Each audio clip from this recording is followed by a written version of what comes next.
চাঁপাইনবাবগঞ্জের কানসাট আম বাজার এখন ক্রেতা বিক্রেতার হাকডাকে মুখরিত।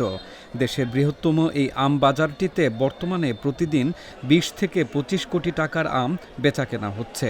সংশ্লিষ্টদের তথ্য মতে ঈদুল ফিতরের ছুটির পর জেলার আম বাণিজ্য আবারও গতি ফিরে পেয়েছে। কৃষি বিভাগ চলতি মৌসুমে প্রায় ৭ থেকে ৭.৫ হাজার কোটি টাকার আম বাণিজ্যের আশা করছে। ভোর থেকে সন্ধ্যা পর্যন্ত কানসাট বাজারে চলে আমের বেচাকেনা। সারি সারি ভেনে কৃষকরা বিক্রির জন্য আম নিয়ে আসেন, আর ক্রেতারাও দরদাম করে পছন্দের আম কিনে নেন। ক্ষীরসাপাত, ল্যাংড়া, লক্ষণভোগ, আম্রপালি, বেনানা ও বিভিন্ন জাতের গুটি আম দেশের বিভিন্ন প্রান্তে পৌঁছে যাচ্ছে এখান থেকে। এখন বর্তমানে বাজার চাঙ্গা আছে। ক্ষীরসাপাত, ল্যাংড়া এই আমগুলো এখন চাঙ্গা আছে। আম্রপালিও এখন প্রচুর পরিমাণে নেমেছে আমাদের বাজারে। বর্তমানে আপনার হিমসাগর ৩,০০০ থেকে ৫,০০০ পর্যন্ত, আর ন্যাংরা আপনার এই ১৫ থেকে আপনার এই ৩,০০০ পর্যন্ত, আর এই লখনা আপনার ১,০০০ থেকে ১,৫০০ পর্যন্ত। এই চাঁপাইনবাবগঞ্জের আমের চাহিদা একটু বেশি, সব অন্য আমের চেয়ে এই জায়গার আমের চাহিদা একটু বেশি, একটু দামও বেশি। এই আমটা মানুষ খায়ও সুস্বাদ পায় বেশি। চলতি মৌসুমে আমের উৎপাদন বেশি হওয়ায় গত বছরের তুলনায় দাম কিছুটা কম ছিল। মৌসুমের শুরুতে ঈদের লম্বা ছুটি, অতিরিক্ত গরমের কারণে একসঙ্গে সব আম পেকে যাওয়া এবং ওজন ও কমিশন নিয়ে সৃষ্ট জটিলতার কারণে আমের বাজারে দরপতন ঘটেছিল। সে সময় প্রতিমণ আমের দাম ৪০০ থেকে ৮০০ টাকা কমেছিল।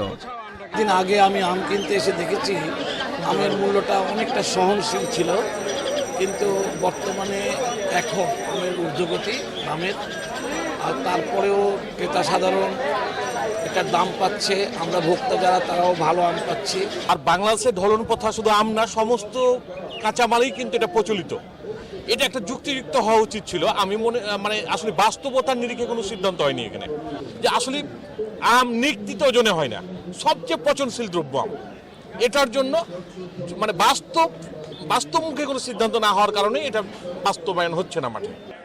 তবে ঈদ পরবর্তী সময়ে আমের চাহিদা বাড়ায় দাম আবারও বেড়ে যায়।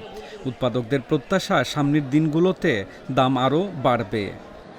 অনেকগুলো আম পেকে যাওয়ায় তাপমাত্রার প্রাকৃতিক কারণে আম পেকে যাওয়ায় চাষিরা এবং ব্যবসায়ীরা কিছুটা হলো ক্ষতির মুখে পড়েছিল। এখন বর্তমান সেটা কুলিয়ে উঠেছে এবং চাষিরা আমের দাম পাচ্ছে, ব্যবসায়ীরাও খুশি।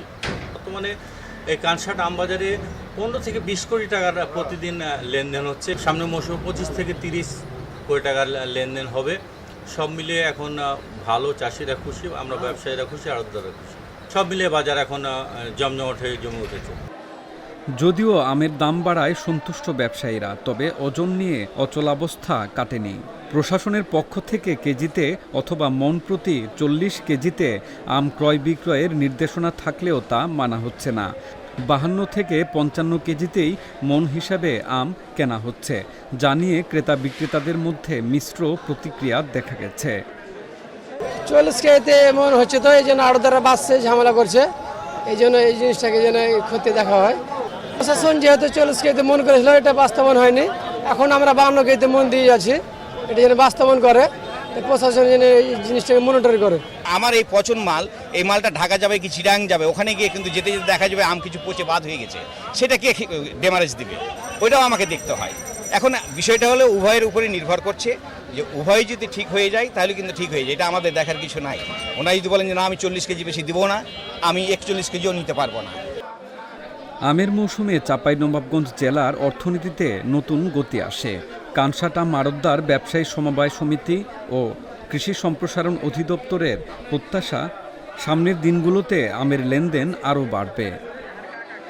আম যে সমস্ত জায়গায় চাঁপাইনবাবগঞ্জ থেকে বিভিন্ন জেলায় যাওয়া হয়, সেই জায়গার যারা ভোক্তা সেটা ছিল, তারা আসলে ঈদের ছুটি কাটানোর কারণে ভোক্তার চাহিদাটা কমে যায়, যার জন্য আমরা দেখতে পাইছি যে ঈদের সময় বা ঈদের পরবর্তী কয়েকদিন আমের দাম একটুখানি কম ছিল।